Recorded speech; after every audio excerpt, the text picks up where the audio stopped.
அனைவருக்கும் குமார் டிஎன்பிஎஸ்சியின் அன்பு வணக்கங்கள். இன்றைக்கி இந்த வீடியோ பதிவில் நம்ம பார்க்க போகிற பாடம் 12ஆம் வகுப்பில் வரலாறு பகுதியில் இருக்கிற முதல் பாடம், இந்தியாவில் தேசியத்தின் எழுச்சின்ற ஒரு பாடம். இந்த பாடத்தை நம்ம ஸ்கூல் புக்கை வச்சு பார்க்க போகிறோம். சரி, ஓகே, நம்ம இன்றைய வகுப்புக்குள்ளே போகலாங்களா?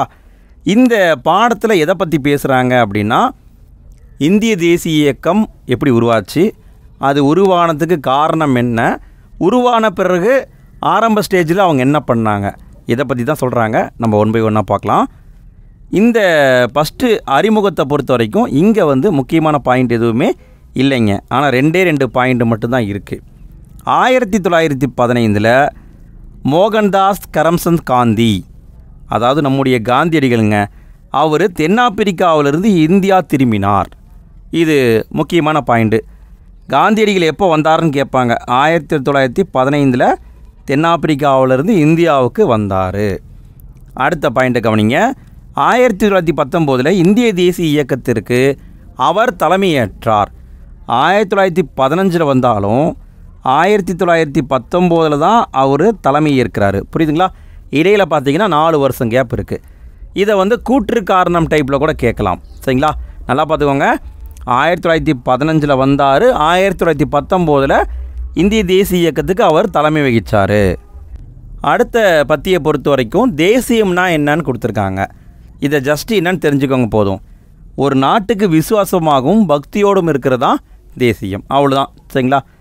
அடுத்தது இந்த பத்தியை பொறுத்த வரைக்கும் இந்திய தேசிய இயக்கம் உருவாக காரணமான சமூக பொருளாதார நிகழ்வுகள் என்னன்னு கொடுத்துருக்காங்க. இதில் கேட்டகரி வைஸ் கொடுத்துருக்காங்க. இதில் ஃபஸ்ட்டு கேட்டகரின்னு பார்த்தீங்கன்னா, புதிய நில உடைமை உரிமைகளால் ஏற்பட்ட பாதிப்புகள். அதாவது ஆங்கிலேயர்கள் புதிய நில உடைமை முறைங்கிற முறையை கொண்டு வர்றாங்க. அதனால் என்னென்ன பாதிப்பு ஏற்பட்டது அப்படிங்கிறது இங்கே கொடுத்துருக்காங்க.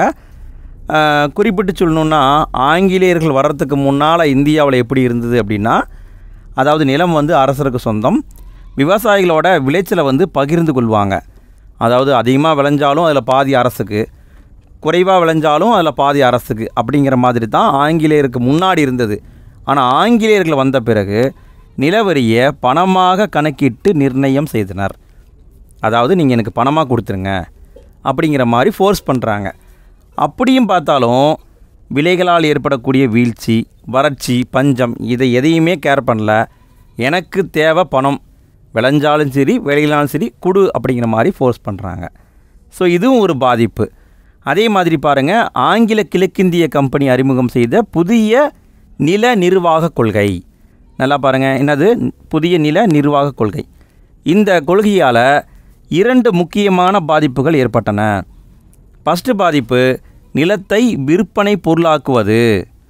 அதாவது ஆங்கிலேயர் வரத்துக்கு முன்னாடி நிலம் அரசருக்கு சொந்தம், அரசருக்கு தான் சொந்தம், யாருக்கும் அவர் விற்க முடியாது, அவர் தான் வச்சுக்குவார் எப்பயுமே. ஆனால் ஆங்கிலேயர் வந்த பிறகு பணத்தை கொடுத்து யார் வேணுமானாலும் நிலத்தை வாங்கி சொந்தமாக வச்சுக்கலாம் அப்படிங்கிற மாதிரி நிலத்தை விற்பனை பொருளாக மாற்றிட்டாங்க. அடுத்து 2வது மாற்றம்னு பார்த்திங்கன்னா, இந்தியாவில் வேளாண்மையை வணிகமயமாக்குவது. அதாவது பார்த்திங்கன்னா, ஆங்கிலேயர் வரத்துக்கு முன்னாடி சோளம், கம்பு, பருப்பு இந்த மாதிரி உணவுப் பொருட்களை உற்பத்தி பண்ணிகிட்டு இருந்தோம். ஆனால் இவன் வந்த பிறகு பார்த்திங்கன்னா வேறு விதமான வணிகப் பொருட்களை உற்பத்தி பண்ண ஆரம்பிச்சிட்டான். பருத்தி, சணல், இந்த மாதிரியான பொருட்களை ஏற்றுமதிக்காக நிறைய உற்பத்தி பண்ண சொல்கிறான். இந்தியாவில் நிலத்தில் தனி சொத்துரிமை அப்படிங்கிறது அறிமுகம் செய்யப்படுது. ஆங்கிலேயர் கொண்டு வந்த முறையால் புதுவகையான நிலப்பிரபுக்கள் அப்படிங்கிற வர்க்கமானது உருவாக ஆரம்பிக்குது. நிலப்பிரபுக்கள் அப்படிங்கிற ஒரு வர்க்கம் உருவாகுது. அவங்களும் மக்களை சுரண்டுறாங்க. வேளாண்மை வணிகமயமாக்கப்பட்டது. ஸோ நமக்கு தெரிஞ்சது தான், வணிகமயமாக மாற்றிட்டாங்க. ஸோ அதனால் விவசாயிகள் ஆங்கில அரசுக்கு எதிராக திரும்புகிறாங்க. ஸோ இங்கே நீங்கள் கவனிக்க வேண்டியது பார்த்திங்கன்னா, இந்த 2 புதிய மாற்றங்கள் ஏற்பட்டதுன்னு வந்தது இல்லைங்களா? இந்த ஏரியாவை நல்லா பார்த்துக்கோங்க. இதை வேணால் கூற்று காரணமில் கேட்க சான்ஸ் அதிகமாக இருக்குது. அதற்கு அடுத்து பார்த்திங்கன்னா, கட்டுப்பாடற்ற வணிக கொள்கை, தொழில் நீக்க செயல்பாடுகள். அதாவது கட்டுப்பாடற்ற வணிகம் அப்படிங்கிறத ஆங்கிலேயர்கள் ஃபாலோ பண்ணுறாங்க. இந்தியாவுக்குள்ளே எந்த பொருளை வேண்டுமானாலும் கொண்டு விற்கலாம், அதுக்கு டேக்ஸே கிடையாதுங்கிற மாதிரி கொண்டு வரான். ஆனால் நம்ம நாட்டிலேருந்து அனுப்பணும்னா டேக்ஸ் உண்டு, அவன் கொண்டு விற்றா டேக்ஸ் கிடையாது. இந்த மாதிரி கட்டுப்பாடற்ற வணிக கொள்கை அப்படிங்கிறத ஆங்கிலேயர்கள் ஃபாலோ பண்ணுறாங்க. அதனால் என்ன பாதிப்பு ஏற்படுது அப்படிங்கிறத இந்த பத்தியில் கொடுத்துருக்காங்க. இந்தியாவில் தொழில்கள் நீக்கப்படும் விளைவு ஏற்பட்டது. ஆங்கிலேயர் பின்பற்றிய கொள்கை. அவன் என்ன கொள்கையை பின்பற்றினா? கட்டுப்பாடுகளற்ற சுதந்திர வணிக கொள்கை. இந்த ஆங்கிலத்தில் இருக்கு இல்லைங்களா, இதை வந்து டைரெக்டாகவே கொடுத்து கேட்கலாம். ஆங்கிலேயர்கள் பின்பற்றிய கொள்கை என்ன அப்படின்னு கூட கேட்கலாம். கட்டுப்பாடற்ற சுதந்திர வணிக கொள்கை. பிராக்கெட்டில் ஆங்கிலத்தில் கொடுத்துருக்காங்கன்னா அதையும் பார்த்துக்கோங்க, சரிங்களா? ஸோ இதனாலேயும் பெரிய பாதிப்புகள் ஏற்படுது. ஆங்கிலேயர்கள் என்ன பண்ணுறாங்க? அவுரியை உற்பத்தி பண்ணணும். அதே மாதிரி இங்கே கொடுத்துருப்பாங்க பாருங்கள், பருத்தி, சணல், பட்டு போன்ற பொருட்களை தான் உற்பத்தி பண்ணணும் அப்படின்னு ஃபோர்ஸ் பண்ணுறாங்க. இதனால் பார்த்திங்கன்னா வங்காளத்தில் ஒரு புரட்சி ஏற்பட்டிருக்கு. இதை பாருங்களேன், இது வந்து அவுரி இண்டிகோ சாகுபடி 1859 டு 1860களில் வங்காளத்தில், நல்லா பாருங்கள், வங்காளத்தில் இண்டிகோ கழகம் அப்படிங்கிற கழகமே உருவாகிருக்கு.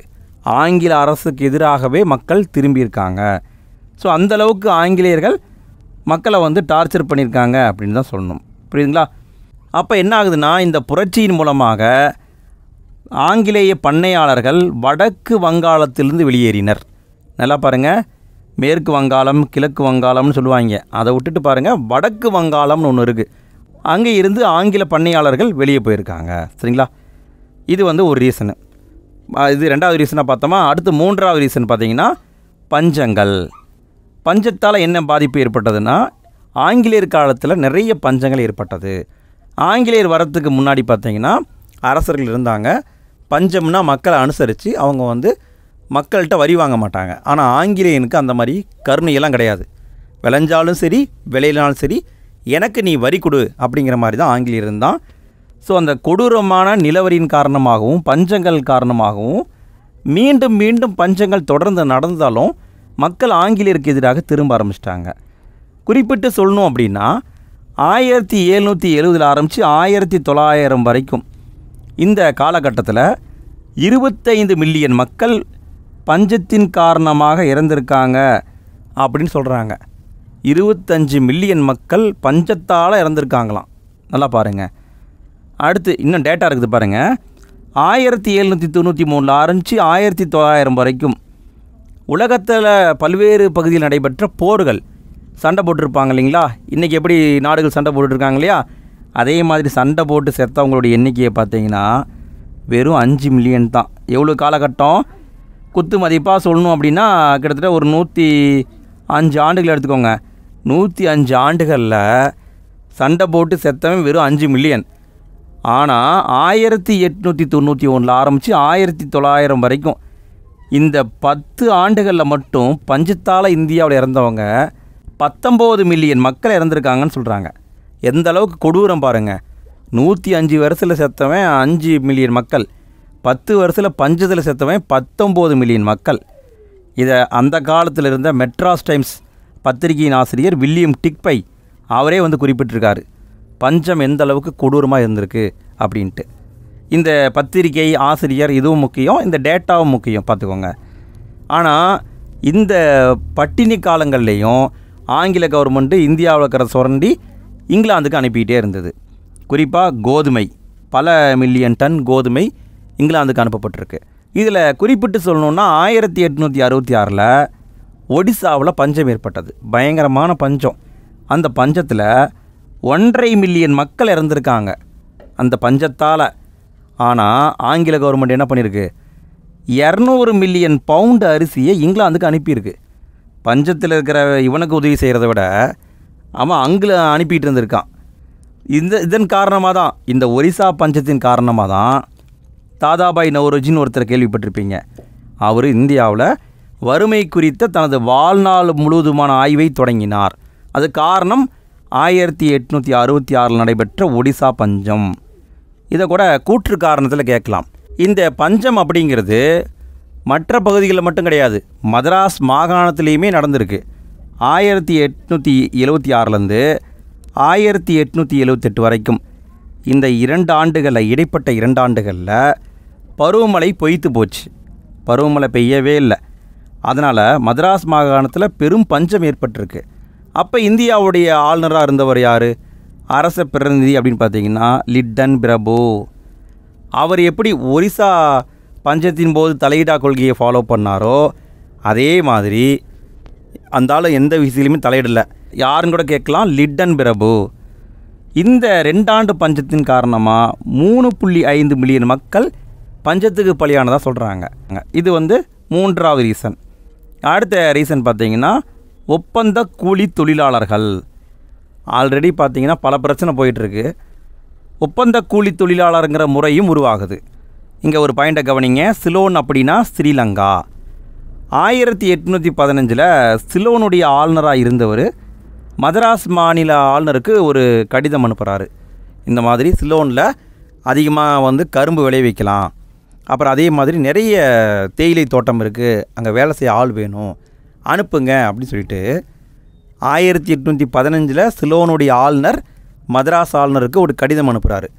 மதராஸ் ஆளுநர் என்ன பண்ணுறாருன்னா அந்த கடிதத்தை தஞ்சாவூர் மாவட்ட ஆட்சியாளருக்கு ஃபார்வர்ட் பண்ணுறாரு. ஏன்னா பக்கம் இல்லை, யாராவது ஆள் இருந்தால் அதை அங்கே அனுப்புங்கப்பா, இலங்கைக்கு அனுப்புங்கப்பான்னு சொல்லிட்டு லெட்டரை வந்து ஃபார்வர்ட் பண்ணுறாங்க. தஞ்சாவூர் மாவட்ட கலெக்டர் என்ன சொல்கிறாருன்னா, மக்கள் நிலத்தின் மீது அதிக பற்று கொண்டுள்ளார்கள்.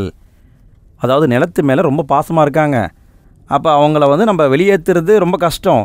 ஏதாவது இன்சென்டிவ் கொடுத்தோம்னா மக்கள் இங்கேருந்து அங்கே போகலாம் அப்படின்னு சொல்கிறாரு.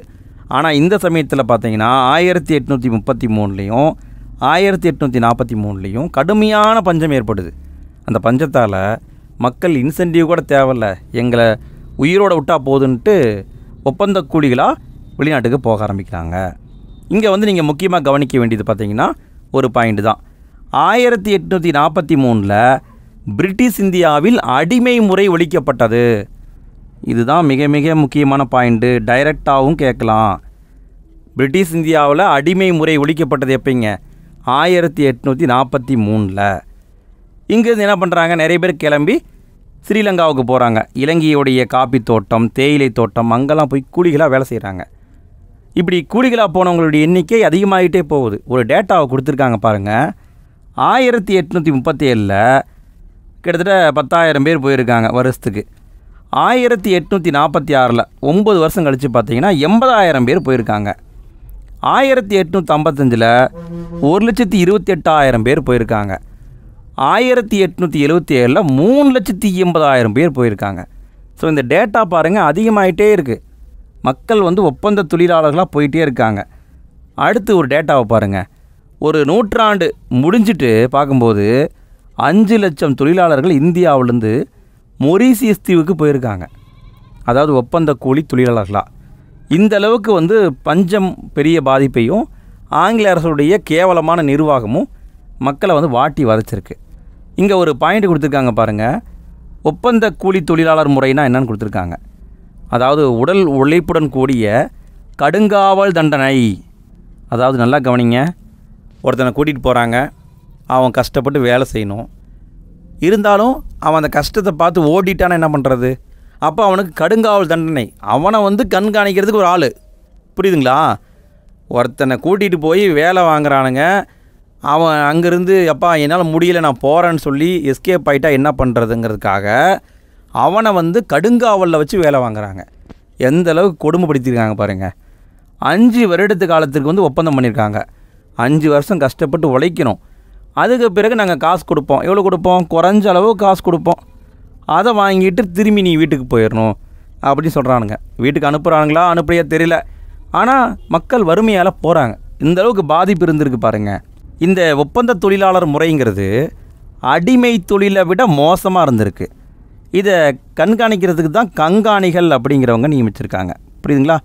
கண்காணிகள் நியமிக்கப்பட்டிருக்காங்க.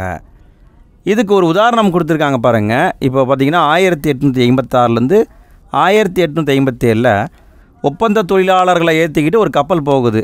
கல்கத்தாவிலேருந்து ட்ரினிடாட் அப்படிங்கிற ஒரு இடத்துக்கு போகுது.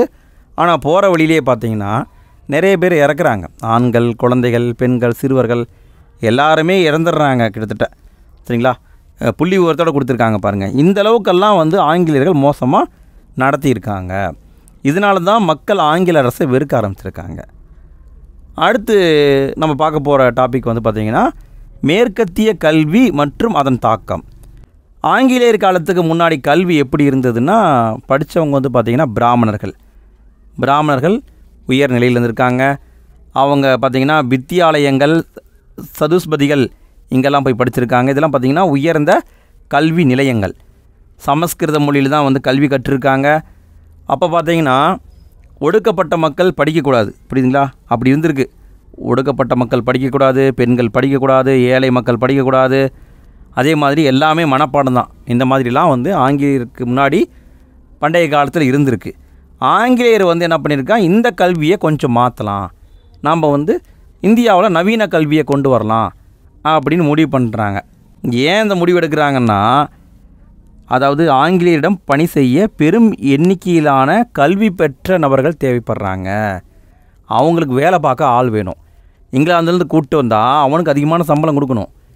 ஆனால் இங்கே இருக்கிறவனுக்கு படிப்பு சொல்லி கொடுத்து அவன்கிட்ட கம்மியான சம்பளம் கொடுத்து வேலை வாங்கிடலாம்ல. அந்த கான்செப்டில் தான் ஆங்கில கல்வியானது இந்தியாவில் அறிமுகம் செய்யப்படுது. எப்படி அறிமுகம் செய்யப்படுது அப்படின்னா, 1835 இந்திய கவுன்சில் அப்படிங்கிறது ஆங்கில சட்டத்தை இயற்றியது. இது மிகவும் முக்கியமான பாயிண்ட்டு, கவனிங்க. 1835 தான் இந்திய கவுன்சில் ஆங்கில கல்வி சட்டம் அப்படிங்கிறத கொண்டு வராங்க. அதாவது உயர் படிப்பு எல்லாமே ஆங்கில மொழியில் தான் இருக்கணும் அப்படிங்கிறது தான் இந்த சட்டம்.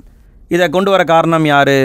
டிபி மெக்காலே அப்படிங்கிறவர். இவர் யார் அப்படின்னா, 1834 1838 வரைக்கும் இருந்த கவர்னர் ஜெனரலின் ஆலோசனை குழுவில் இருந்த முதல் சட்ட உறுப்பினர்.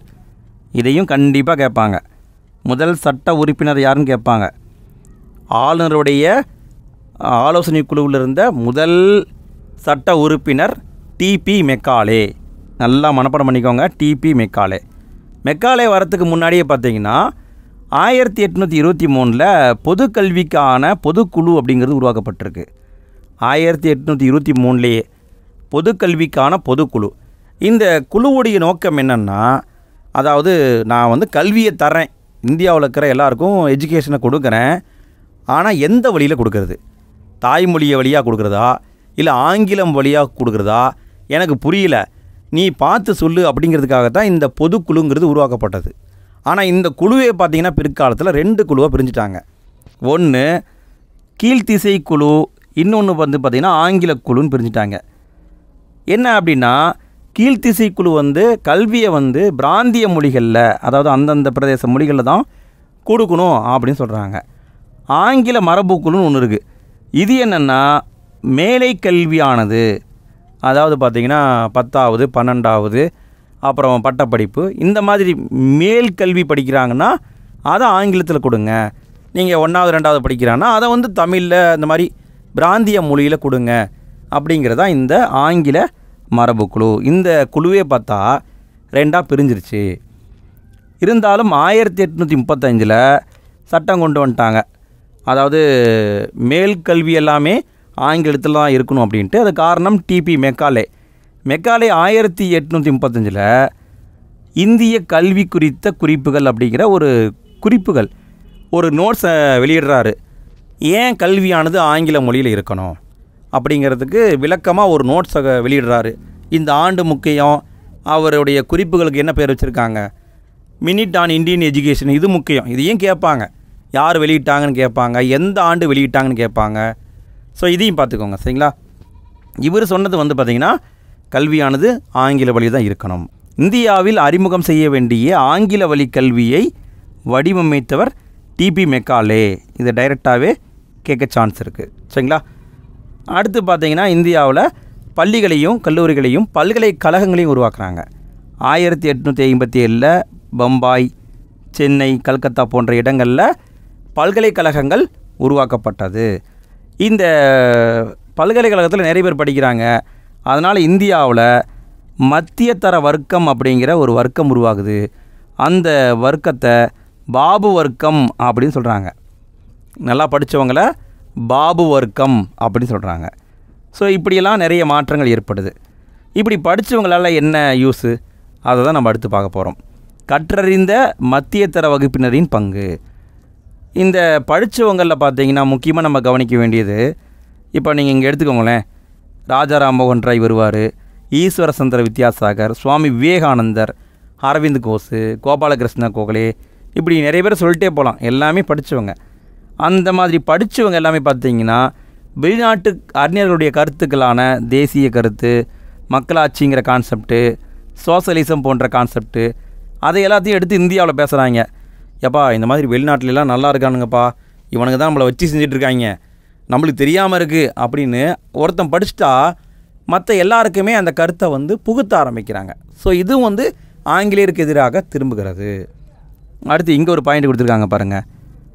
லேவாதேவி செய்வோர் அப்படின்னா வட்டிக்கு பணத்தை கடன் கொடுப்போர். இதையும் கேட்க வாய்ப்பு இருக்குது. சரிங்களா? லேவாதேவி செய்வோர்னா வட்டிக்கு பணத்தை கடன் கொடுப்போர்.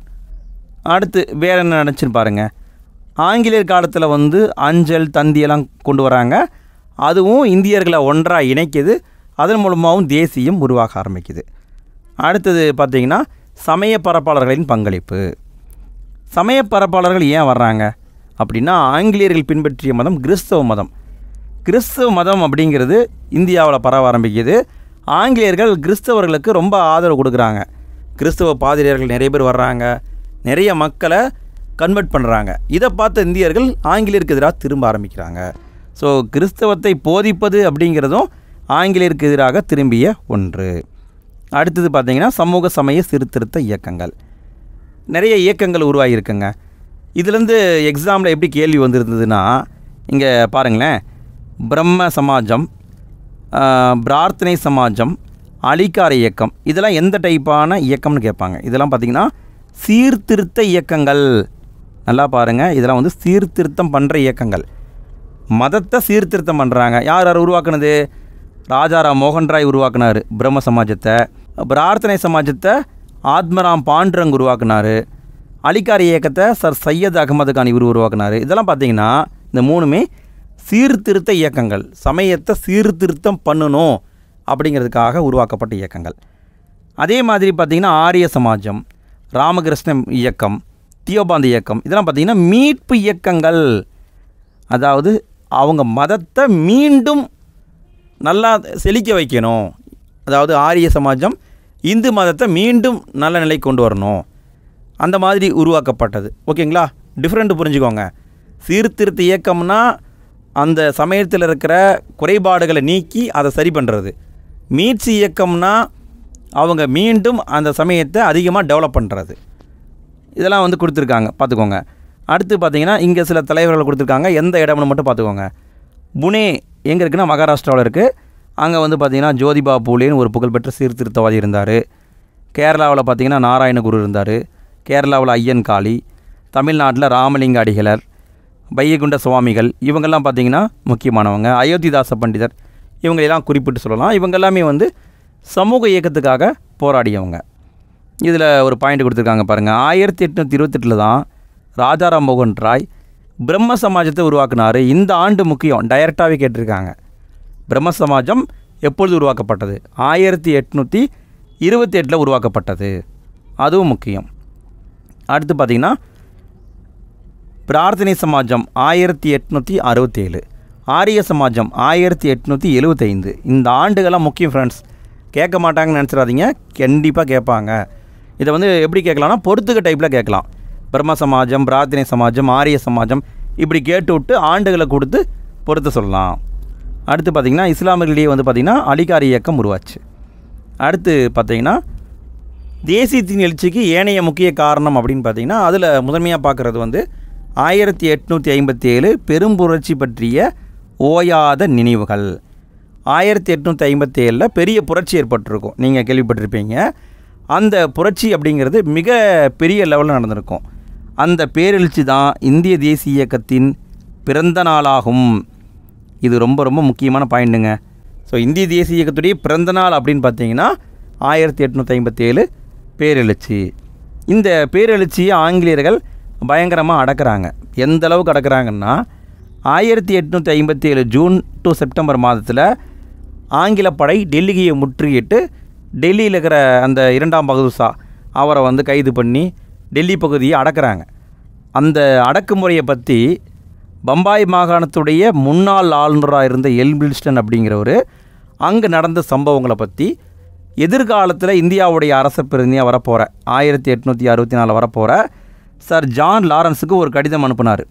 நண்பன் பகைவன் எந்த வேறுபாடும் இல்லாமல் முழு வீச்சில் பழி வாங்குதல் அப்படிங்கிறது மேற்கொள்ளப்பட்டிருக்கு. கொள்ளையடிப்பதை பொறுத்த வரைக்கும் நம்ம உண்மையாகவே நாதிர் ஷாவை மிஞ்சி விட்டோம் அப்படின்னு சொல்கிறாங்க. நாதிர் ஷா நீங்கள் கேள்விப்பட்டிருப்பீங்க, மிகப்பெரிய ஒரு கொள்ளைக்காரன். இந்தியாவுடைய கோகினூர் வைரம் எல்லாத்தையுமே ஆட்டை போட்டு போயாச்சு.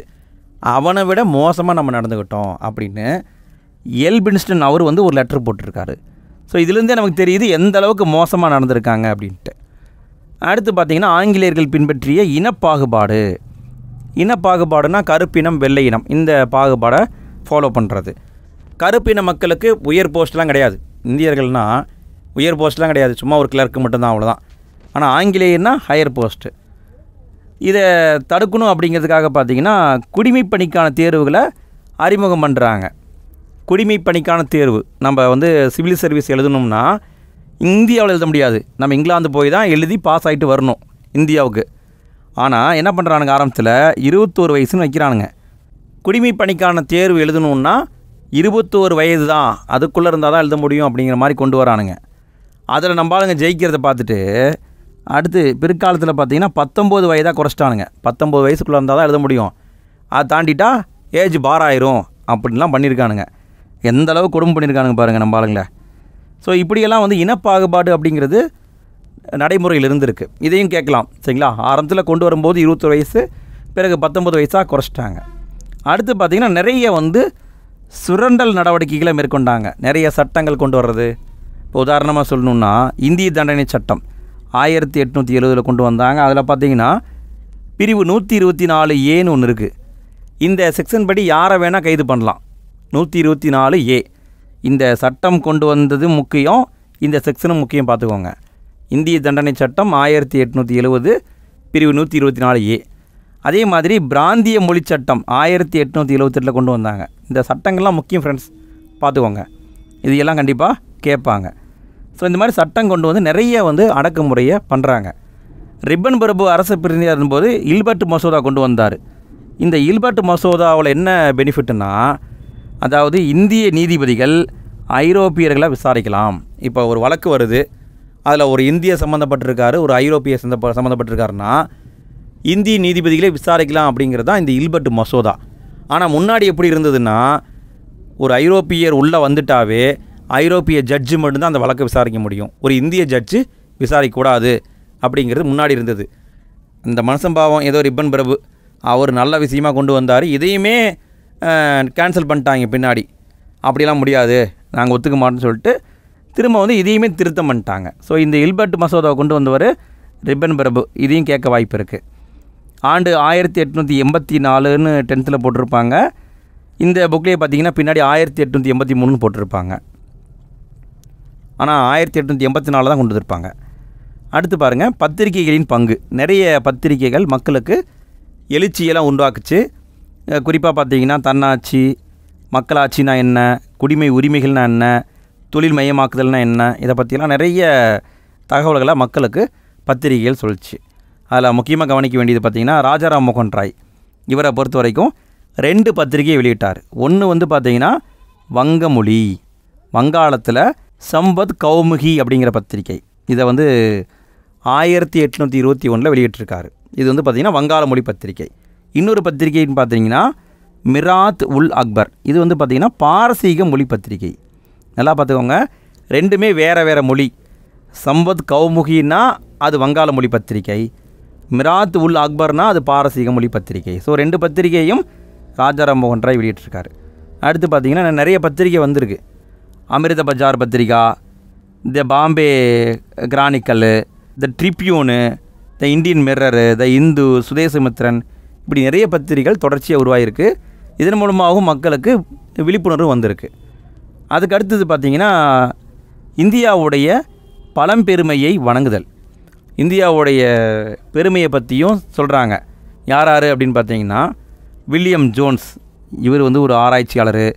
சார்லஸ் வில்கின்ஸு, மேக்ஸ் முல்லர், இவங்கெல்லாம் பார்த்திங்கன்னா இந்திய மொழிகளை ஆய்வு பண்ணி, எப்பா ஆங்கிலத்தை விட இந்தியர்கள் பழமை வாய்ந்தவங்கப்பா, உங்களுடைய பண்பாடு என்ன தெரியுமா, உங்கள் மரபு என்ன தெரியுமா, நீங்கள் எப்படிப்பட்ட ஆள் தெரியுமா அப்படிங்கிற மாதிரி இவங்கெல்லாம் சொல்லிவிட்டு போயிட்டாங்க. இதுவும் பார்த்திங்கன்னா ஆங்கிலேயருக்கு ஒரு காரணம். ஏண்டா நாங்கள் எப்படிப்பட்ட பரம்பரையிலேருந்து வந்தோம்டா, எங்களை வந்து நீங்கள் அடக்குமுறை பண்ணிகிட்ருக்கியா அப்படின்னு சொல்லி மக்கள் கொந்தளித்து எதுக்க ஆரம்பிக்கிறாங்க. சரிங்களா? இவங்கள பார்த்துக்கோங்க, இவங்களையும் கேட்கலாம். இவங்கெல்லாம் பார்த்திங்கன்னா மொழியியல் அறிஞர்கள் சொல்லலாம். அடுத்து பார்த்திங்கன்னா ஒரு கூற்று, இந்த கூற்றை பார்த்துக்கோங்க ஃப்ரெண்ட்ஸ்.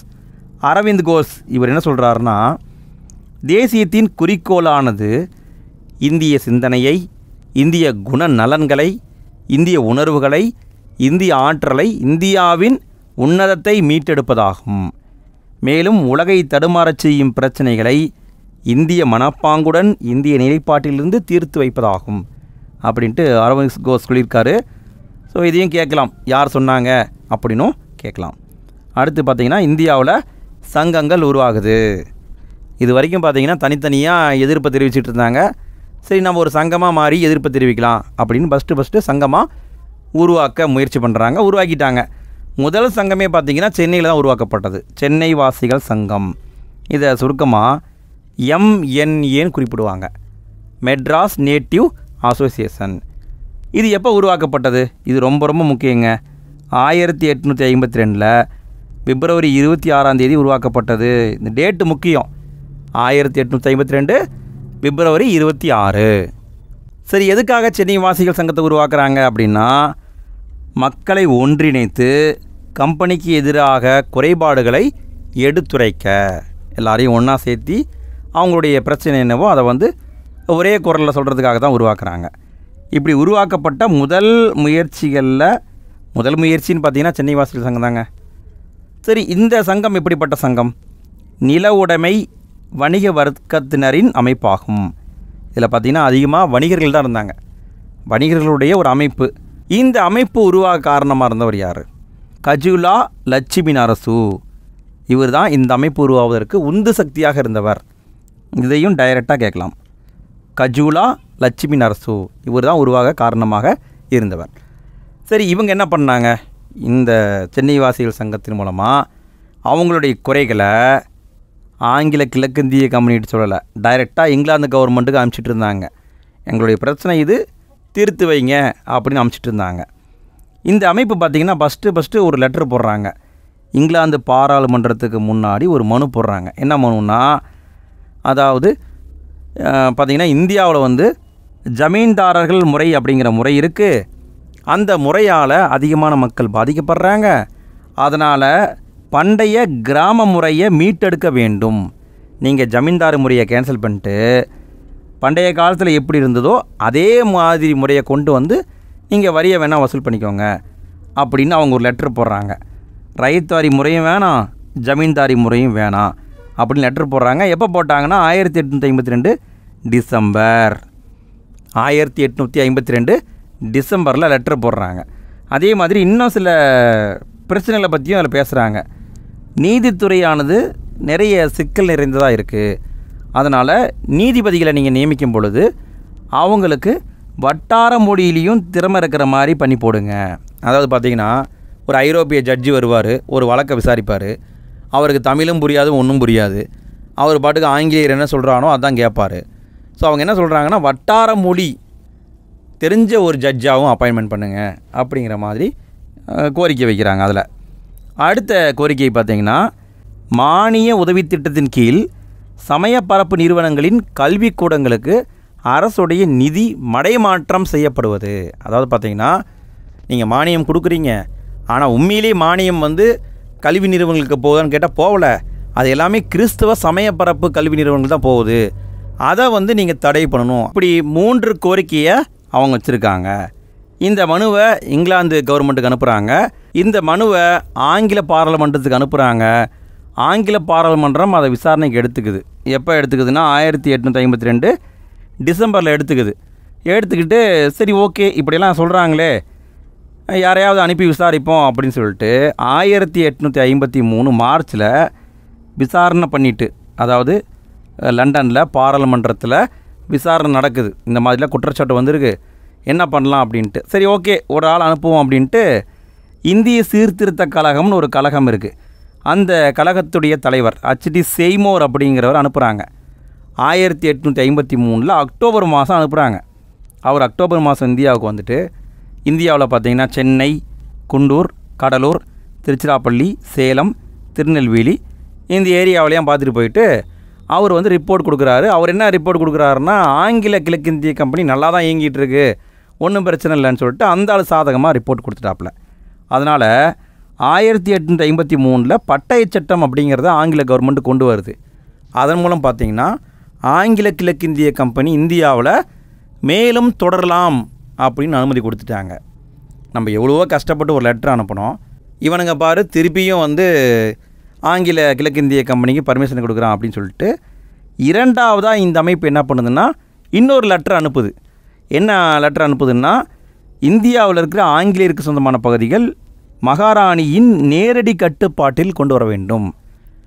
அதாவது ராணியம்மா நீங்களே நேரடியாக எடுத்துக்கோங்கம்மா, இவனுக்கு ரொம்ப டார்ச்சர் பண்ணுறாங்கன்னு சொல்லிட்டு இன்னொரு லெட்டர் அனுப்புகிறாங்க. அந்த லெட்டரை எப்படி அனுப்புகிறாங்க அப்படின்னா, 14,000 நபர்களால் கையெழுத்திடப்பட்ட இரண்டாவது மனு. ஸோ பாருங்கள், 14,000 பேர் கையெழுத்து போட்ட ஒரு மனு. அப்போயே 14,000 பேர் கையெழுத்து போட்டிருக்காங்க பாருங்கள். 1853-54 போட்டிருப்பாங்க போல இருக்குது. 14,000 பேர் அடேங்கப்பா. அந்த லெட்டரை இரண்டாவது மனுவை ஆங்கில பார்லமெண்ட்டுக்கு அனுப்பிச்சி வச்சுருக்காங்க. இருந்தாலும் இந்த அமைப்பு அந்த அளவுக்கு சிறப்பாக செயல்பட்டுக்கிட்டே இருந்ததான்னு கேட்டால் கிடையாது. 1866 லட்சுமி நரசு அவர் வந்து இறந்துடுவார். இறந்த பிறகு இந்த சங்கமானது அப்படியே ஆக்டிவ் குறைஞ்சிரும்.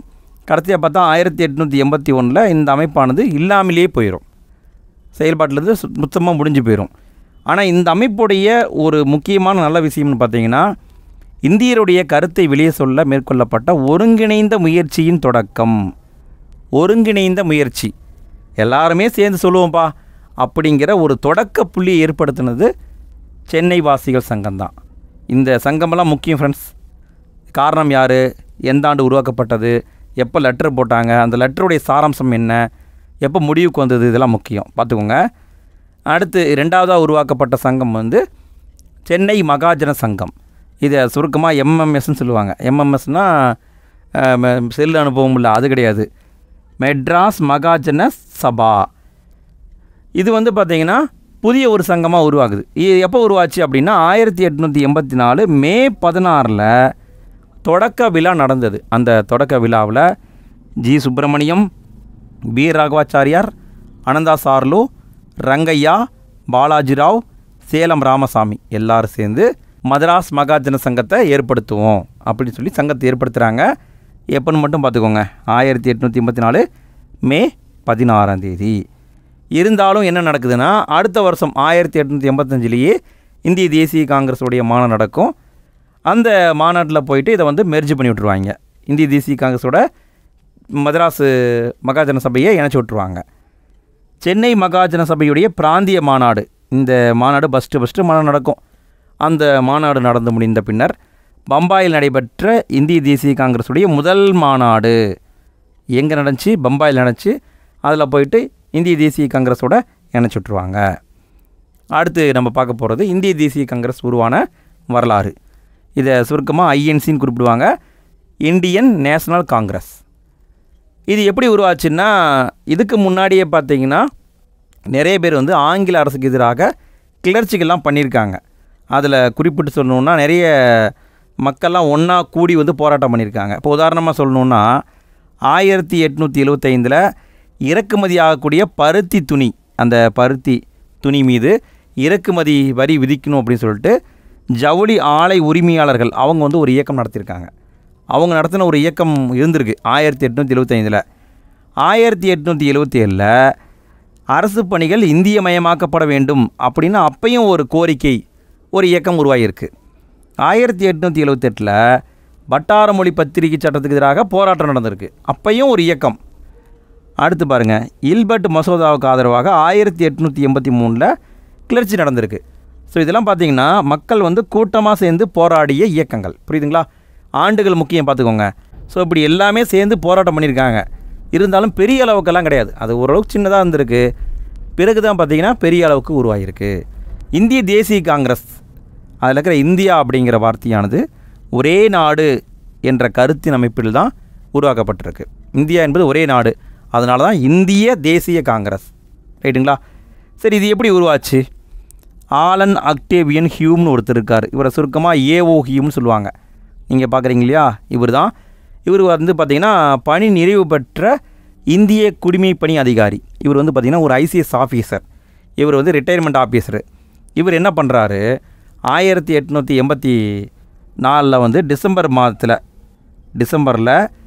சென்னையில் பிரம்மஞான சபையுடைய கூட்டம் நடக்குது. அந்த கூட்டத்துக்கு இவர் வந்து தலைமை தாங்கிறார்.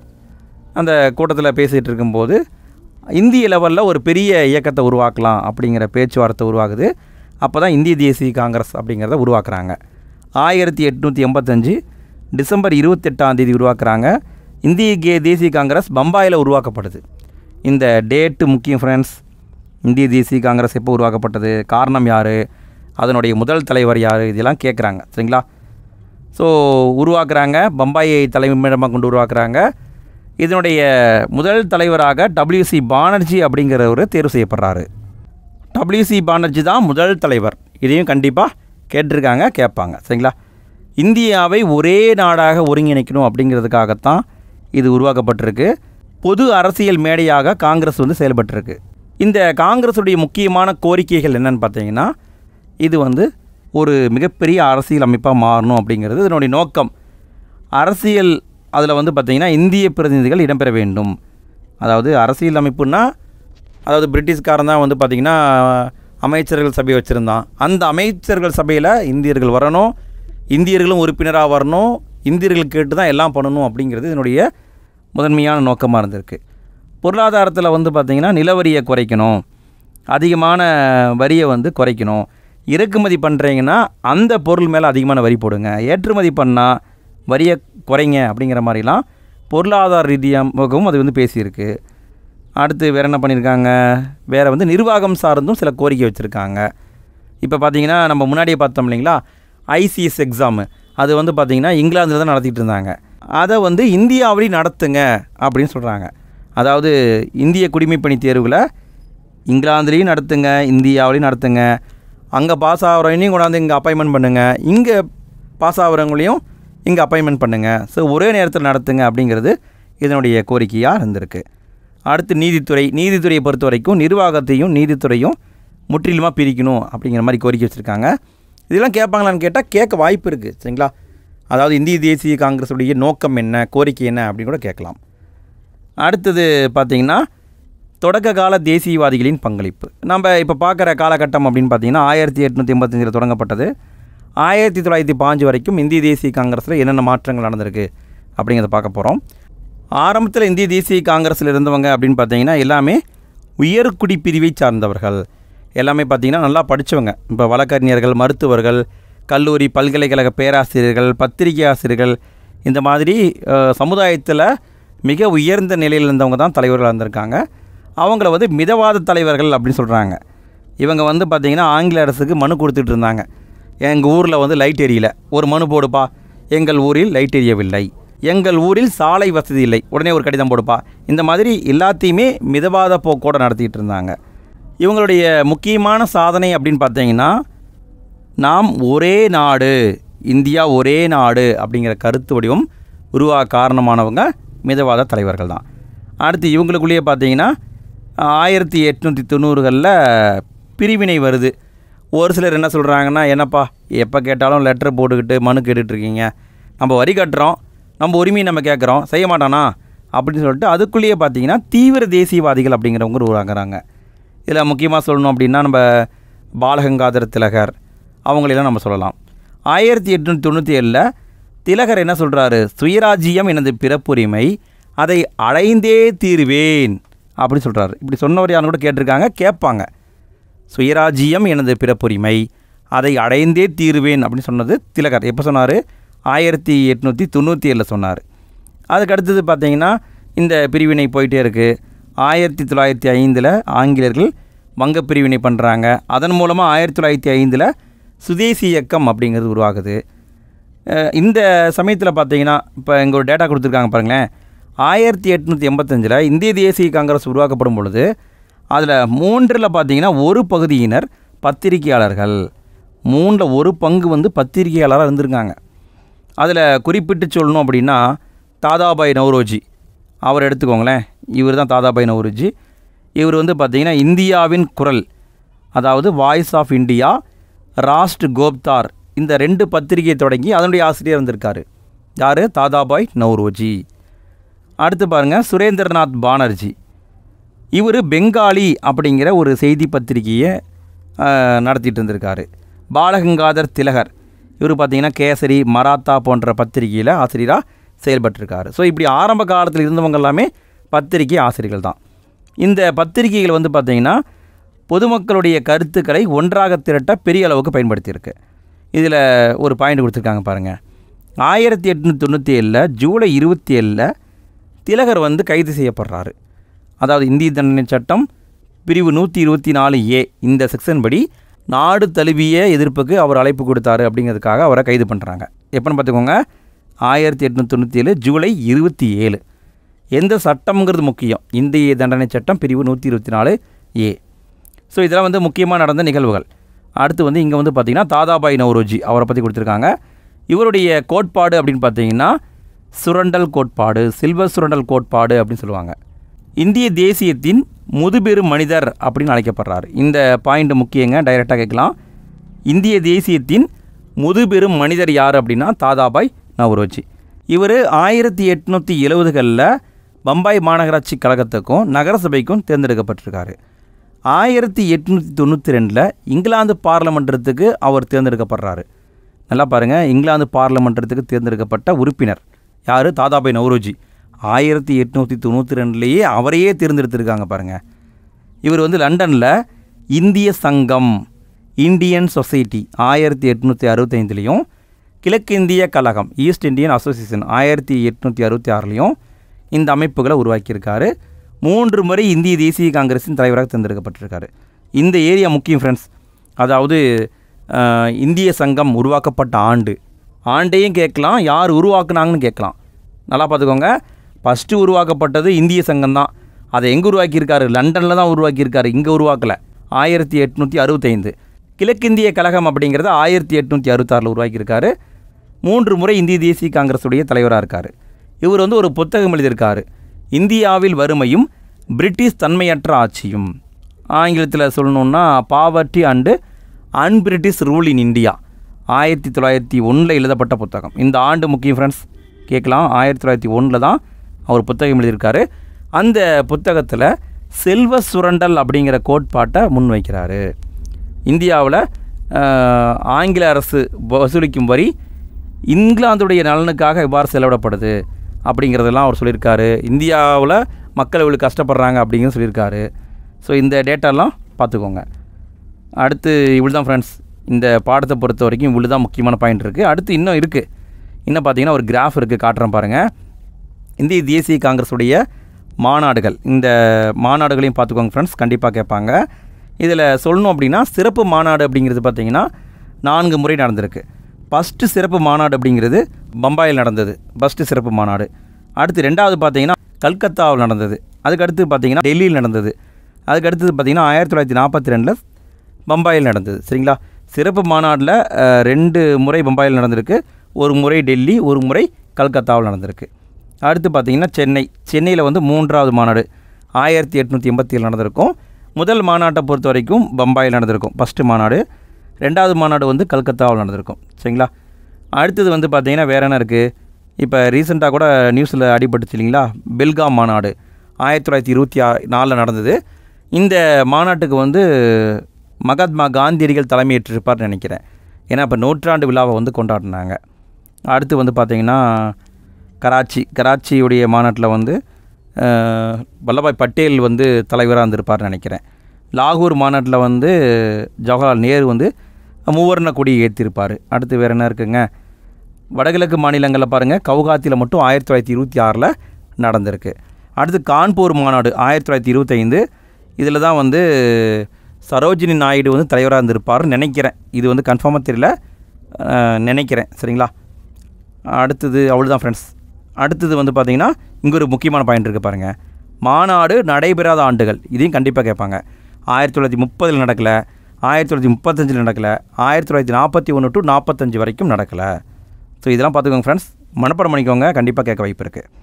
அடுத்து நம்ம பார்க்க போகிறது இந்த பாடத்தில் இருக்கிற புக் பேக் கொஸ்டின். அதையும் முடிச்சு விட்டுலாமா? இது வரைக்கும் வீடியோவை பார்த்துட்டு லைக் போடாத நண்பர்கள் வீடியோக்கு லைக் போடுங்க. வீடியோ பற்றிய உங்களுடைய கருத்து என்ன அப்படிங்கிறத மறக்காமல் கமெண்ட்டில் போட்டு விடுங்க. இந்த வீடியோவை இன்னும் ஒரு முறை நீங்கள் பார்த்தீங்கன்னாவே போதும், உங்கள் மனசில் அப்படியே பதிஞ்சிடும். சரிங்களா?